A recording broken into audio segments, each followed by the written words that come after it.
Shalom, selamat pagi. Pagi hari ini saya mau mengajak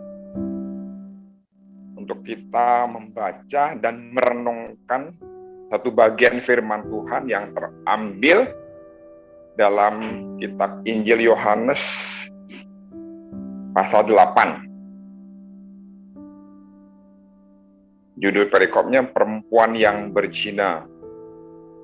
Saya bacakan kepada kita semua. Lalu mereka pulang masing-masing ke rumahnya, tetapi Yesus pergi ke Bukit Zaitun. Pagi-pagi benar, ia berada lagi di bait Allah dan seluruh rakyat datang kepadanya. Ia duduk dan mengajar mereka. Maka ahli-ahli Taurat dan orang-orang Farisi membawa kepadanya seorang perempuan yang kedapatan berbuat zina. Mereka menempatkan perempuan itu di tengah-tengah, lalu berkata kepada Yesus, "Rabi, perempuan ini tertangkap basah ketika ia sedang berbuat zina. Musa dalam hukum Taurat memerintahkan kita untuk melempari perempuan-perempuan yang demikian. Apakah pendapatmu tentang hal itu?"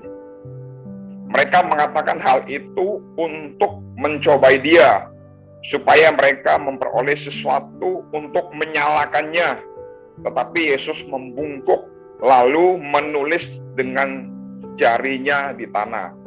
Ayat 7. Dan ketika mereka terus-menerus bertanya kepadanya, ia pun bangkit berdiri lalu berkata kepada mereka, "Barang siapa di antara kamu tidak berdosa, hendaklah ia yang pertama melemparkan batu kepada perempuan itu." Lalu ia membungkuk pula dan menulis di tanah. Tetapi setelah mereka mendengar perkata itu, pergilah mereka seorang demi seorang, mulai dari yang tertua. Akhirnya tinggallah Yesus seorang diri dengan perempuan itu yang tetap di tempatnya. Lalu Yesus bangkit berdiri dan berkata kepadanya, "Dia, hai perempuan, di manakah mereka? Tidak adakah seorang yang menghukum engkau?" Ayat 11. Jawabnya, "Tidak ada, Tuhan." Lalu kata Yesus, "Aku pun tidak menghukum engkau. Pergilah dan jangan berbuat dosa lagi mulai dari sekarang." Kalau kita senang belajar, perikop ini, cerita ini banyak yang bisa kita gali. Kita tahu bahwa bangsa Israel setelah mereka bebas, setelah mereka pulang dari perbudakan, mereka pulang dari pembuangan di Babilonia selama 70 tahun. Pada zaman Yesus, masyarakat cenderung dipisahkan menurut golongannya. Orang Farisi adalah salah satu contohnya. Golongan ini memisahkan diri dari rakyat kebanyakan atas nama hidup keagamaan.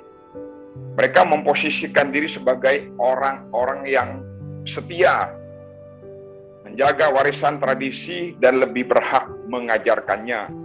Mereka juga cenderung melihat dan mengajarkan bahwa dosa sebagai kutukan, dosa sebagai hukuman dari Allah, dosa seperti virus yang menjalar, maka setiap pendosa harus dijauhkan, dikucilkan, bahkan dibinasakan. Tetapi ketika Yesus tampil, semua pandangan macam itu dijungkir balikkan. Jadi setelah Yesus tampil itu, semua pandangan semacam itu dijungkir balikkan.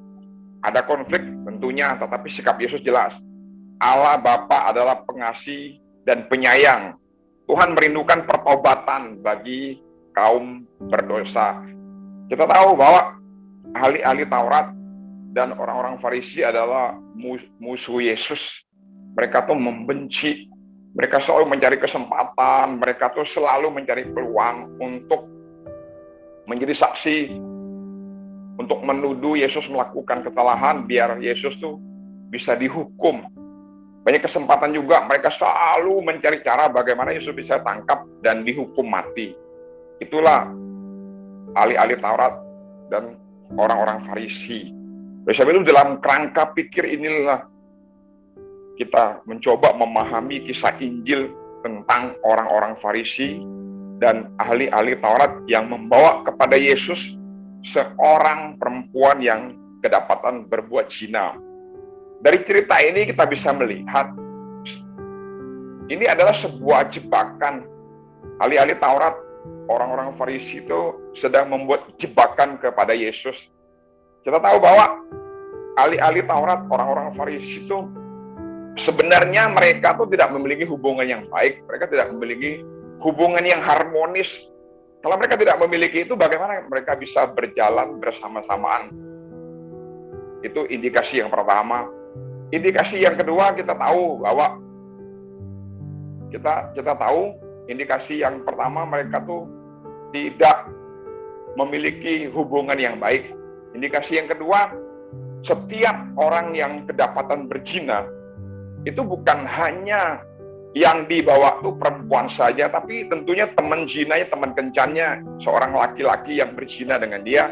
Kita tahu di Imamat 20 ayat 10, bila di Imamat 10 ayat 10, hukum Taurat yang berlaku pada waktu itu, bila seorang laki-laki berzina dengan istri orang lain, yakni berzina dengan istri sesamanya manusia, pastilah keduanya dihukum mati, baik laki-laki maupun perempuan yang berzina itu.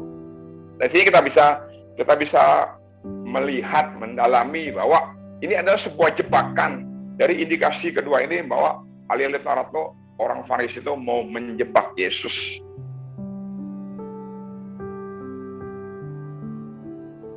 Dan seterusnya, mereka di ayat Yohanes 8 ayat 6, mereka mengatakan hal itu untuk mencobai dia, supaya mereka tuh memperoleh sesuatu untuk menyalahkan Yesus.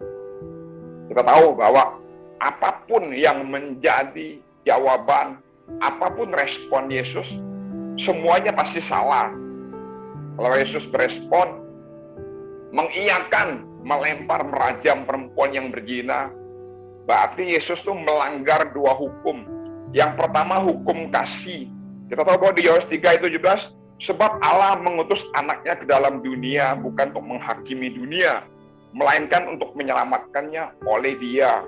Hukum yang pertama yang dilanggar oleh Yesus, kalau ia mengiyakan, berarti Yesus melanggar hukumnya sendiri, yang namanya hukum kasih.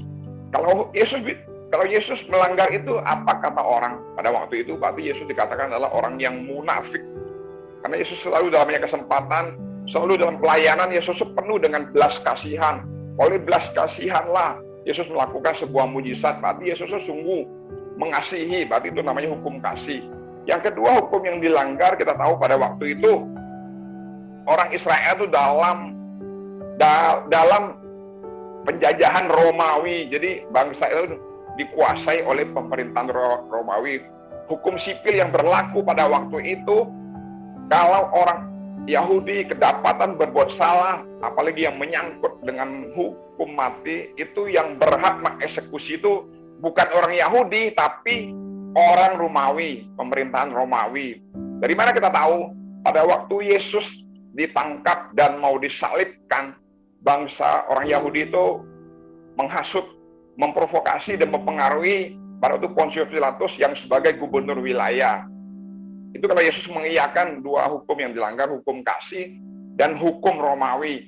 Kalau Yesus mengatakan tidak, Yesus juga melanggar yang namanya hukum Musa yang berlaku pada waktu itu, bahwa orang yang kedapatan berbuat zina harus dihukum mati dengan dirajam batu. Kalau Yesus tidak mengizinkan itu, berarti Yesus juga sedang mendukung yang namanya praktek perzinaan. Berarti Yesus itu berarti Yesus itu melegalkan yang namanya perzinaan. Tentunya bagi Tuhan Yesus kedua ini sebuah dilema, tapi Yesus tahu ini adalah sebuah jebakan. Akhirnya di Yohanes 8 ayat 8, lalu Yesus membungkuk pula dan menulis di tanah. Jadi kesannya seperti Yesus itu membungkuk pula dan menulis di tanah, memberi isyarat. Banyak orang yang menafsirkan apa sih sebenarnya yang Yesus tulis. Ada yang mengatakan Yesus hanya sekedar membuat coret-coretan, nggak ada sesuatu yang ditulis. Dia hanya mengabaikan orang-orang Israel, orang-orang Farisi dan ahli-ahli Taurat pada waktu itu. Dia hanya mengabaikan mereka karena dia tahu niat busuk mereka pada waktu itu. Ada pula yang mengatakan bahwa Yesus sedang menulis dosa-dosa orang-orang Farisi, ahli-ahli Taurat pada waktu itu satu persatu. Tapi ini juga dibantahkan, ini hanya spekulasi, nggak mungkin pada waktu itu orang begitu banyak, bagaimana cara menulisnya. Yang ada yang merasakan hal yang ketiga, Yesus sedang menulis 10 perintah Allah. Pada waktu itu kita tahu Musa di Gunung Sinai, Tuhan menulis dengan jarinya sendiri 10 perintah Allah. Dan pada Musa turun dari Gunung Sinai, dia melihat bangsa Israel pada waktu itu sedang menyembah berhala yang dipimpin oleh Harun. Ini juga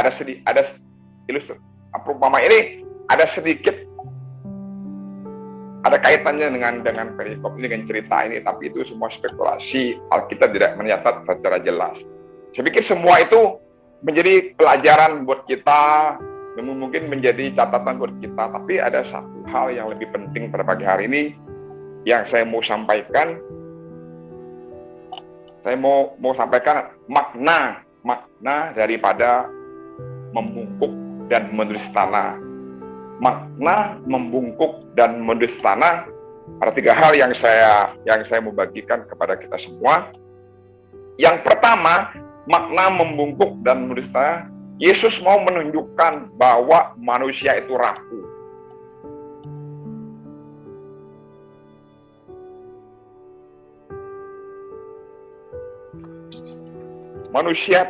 Manusia dari debu tanah dan akan kembali kepada debu tanah juga. Dalam kitab Kejadian, kerapuhan manusia selalu dilukiskan dengan debu tanah. Artinya manusia itu fana dan tidak sempurna.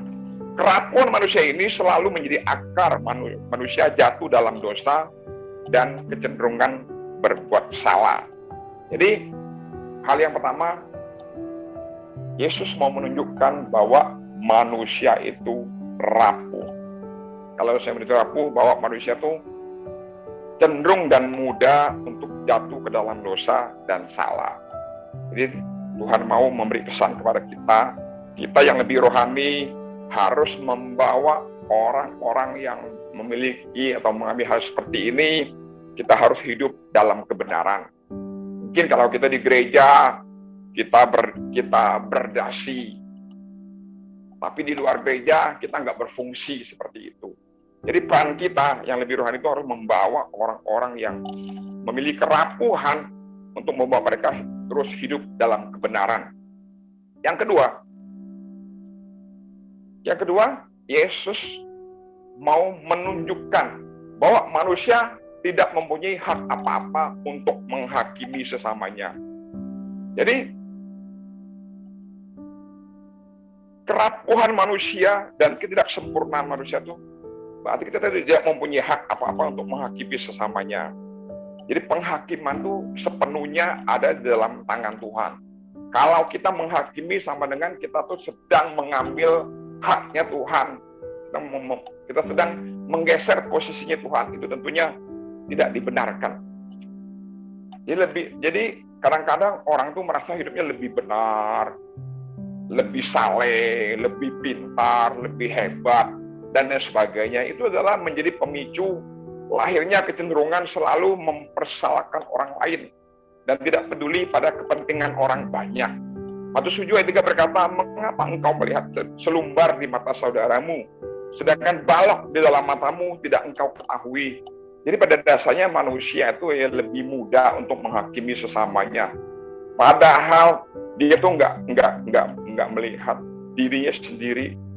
Kadang-kadang kita tuh selalu dengan mudah memberi kritik kepada orang lain. Kita begitu mudahnya kadang-kadang menunjukkan kesalahan orang lain, sedangkan diri kita sendiri kita nggak pernah koreksi kita ada di mana pada waktu itu. Di gereja sering kita mendengar kata-kata klise. Kalau kita beribadah ada beberapa orang kadang-kadang ini sering ketika kata orang sering berespon, pujiannya sepertinya kurang ngangkat, pujiannya ya biasa-biasa aja. Sering kita dengar orang seperti itu, padahal hati mereka nggak siap untuk datang memuji menyembah Tuhan. Khotbahnya, pembicaranya kurang menggigit. Sering Pak Rubin sampaikan seperti itu. Apa perlu pendetanya turun ke mimbar gigit kita satu persatu? Tentunya tidak. Saya punya pengalaman di tempat gereja kami di Kedoya. Sebelum pandemi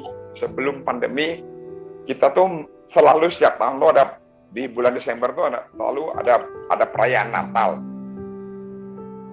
Dan tentunya di dalam perayaan Natal itu kan banyak dari kategori atau mempersembahkan masing-masing apa yang menjadi beban dan kerinduan mereka untuk menjadi berkat bagi jemaat. Pada waktu itu saya ingat ada sekolah minggu perform mempersembahkan kesaksiannya itu kesaksian berupa tari-tarian. Ada tarian sekolah anak minggu, ada seorang anak sekolah minggu yang nggak saya sebut namanya. Dia tuh perform, dia tuh badannya agak sedikit gendut. Dia menarinya kaku, sepertinya nggak ada ekspresi. Setelah perayaan Natal itu selesai, akhirnya jadi bahan tertawaan. Jadi beberapa ibu yang iseng, aduh itu anak kenapa dikasih tampil, kenapa diberi kesempatan untuk perform, padahal anak itu narinya nggak bagus, anak itu tuh padahal kayaknya nggak seperti mereka inginkan seperti itu. Jadi ibu anak itu tanpa sengaja mendengar kata-kata orang seperti itu, karena yang mengatakan juga nggak tahu bahwa itu ibunya.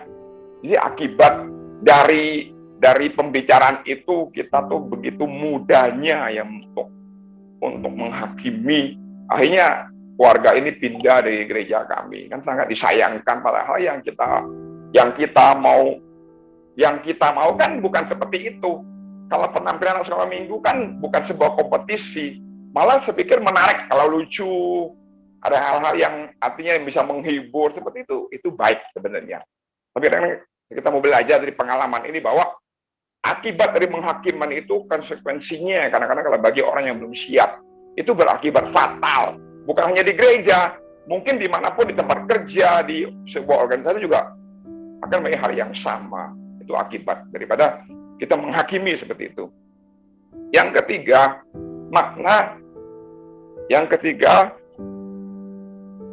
membungkuk dan melukis tanah. Yesus mau menunjukkan bahwa dosa, kesalahan manusia sebesar apapun diampuni oleh Tuhan. Jadi Yesus mau menunjukkan bahwa dosa kita, kesalahan kita sebagai manusia sebesar apapun, kalau kita mau datang kepada Tuhan pasti diampuni. Seperti contoh Daud kan, dosanya begitu besar, dia memperkosa dan membunuh, tapi dia datang kepada Tuhan dan mau diampuni. Jadi Yesus mau menunjukkan bahwa dosa kesalahan manusia sebesar apapun pasti diampuni kalau kita mau datang kepada Dia. Menulis sesuatu di tanah, kita tahu bahwa kalau kita menulis yang namanya media tanah itu gampang dihapus, gampang lenyap dan tidak bisa disimpan. Pertanyaan bagi kita, mengapa kita manusia tidak bisa memaafkan atau mengampuni satu dengan yang lain? Kadang-kadang dalam hidup ini tanpa kita sadari ya, kita terjebak. Tanpa kita sadari, kita terjebak. Kita tidak ada ubahnya seperti ahli-ahli Taurat. Tidak ubahnya seperti juga orang-orang Farisi. Juga wanita yang akan dirajam batu kedapatan berzina. Kita cenderung suka menyimpan kesalahan orang lain. Padahal kita harus ingat bahwa Tuhan sudah membebaskan kita. Kita kadang-kadang dalam banyak kesempatan, kadang-kadang ada mungkin perselisihan, perbedaan pendapat, mungkin input kita nggak diterima, atau mungkin karena kita nggak dikasih kesempatan, kita suka marah gitu. marah, menyimpan kesalahan orang lain. Saking marahnya kita suka mengekspresikan, kita sampai buang muka. Iya, kalau mukanya jelek nggak apa-apa, tapi kalau mukanya cantik, cakep, ganteng, kalau dibuang kan, kalau diambil orang bagaimana? Tentunya kan ini sangat disayangkan gitu. Jadi kita tuh tidak bisa, kita harus sadar, kita harus yakin bahwa kita tidak bisa hidup sendiri, kita butuh orang lain. Kita nggak sempurna, kita butuh orang lain yang menyempurnakan kita. Jadi makna membungkuk dan di sana 3 hal yang harus kita pahami. Sebagai penutup, saya mau menutup dengan ini. Pesan apa yang bisa kita dapatkan ya? Pesan untuk kita seperti apa dalam makna membungkuk dan di sana? Pesan untuk kita yang pertama, kalau kita masih suka menghakimi sesama, lepaskan itu karena pada hakikatnya kita tidak lebih baik dari mereka. Kalau kita selama ini berdiri seperti orang Farisi dan ahli Taurat yang suka menghakimi sesama, maka kata-kata Yesus tepat buat kita. Barang siapa di antara kamu yang tidak berdosa, hendaklah dia yang pertama melemparkan batu kepada perempuan itu. Sesudah mendengar dan melihat apa yang dilakukan Yesus, para penduduk itu melepaskan batu satu demi satu, lalu pergi menundukkan kepala, dimulai dari yang paling tua. Ternyata hati-hati nih, justru semakin umur kita semakin bertambah, justru dosa kita semakin banyak, yang seperti dialami oleh orang-orang Farisi dan ahli-ahli Taurat. Kenapa bisa kata itu? Kan ayat ini jelas berkata, di Yohanes 8:9, tetapi setelah mereka mendengar perkataan Yesus itu, pergilah mereka seorang demi seorang, mulai dari yang tertua, karena yang tertua itu paling banyak dosanya ya. Jadi dimulai dari yang tertua. Jadi kalau masih ada batu-batu yang di genggaman kita yang saat ini yang siap kita lemparkan atau lontar kepada sesama kita yang kita nggak sukai, lepaskanlah itu karena pada hakikatnya kita tidak lebih baik dari mereka. Yang kedua, pesan yang bisa kita dapatkan, pesan untuk kita yang kedua, kalau kita berdiri, yang kedua, kerjakanlah keselamatanmu dengan takut dan gentar. Jadi pesan yang kedua dari perikop ini, kerjakanlah keselamatanmu dengan takut dan gentar. Ketaatan kita sebagai orang yang telah diselamatkan oleh Tuhan, wujudkan dengan giat berdoa, beribadah, dan membaca firman Tuhan, serta melayani Tuhan. Senantiasa hidup dalam pertobatan. Kalau kita masih berdiri, seperti perempuan dalam kisah Injil tadi, yang dihukum dan mau dibinasakan oleh ahli Taurat, orang-orang Farisi, tetapi dibela dan diselamatkan oleh Yesus, maka kata-kata Yesus boleh kita renungkan. Aku pun tidak menghukum engkau. Pergilah dan jangan berbuat dosa lagi mulai dari sekarang. Kiranya memasuki bulan penuh kasih ini, mari kita bawa orang untuk mengenal Tuhan dan hidup dalam kasih-Nya. Jadilah terang dunia, bukan terang gereja. Banyak orang terang hanya di dunia, tapi tentunya Tuhan juga mau kita menjadi, Tuhan juga mau kita menjadi terang di gereja. Tapi yang menjadi penting, kita bukan hanya terang gereja, tapi Tuhan mau kita jadi terang dunia. Amin. Tuhan memberkati.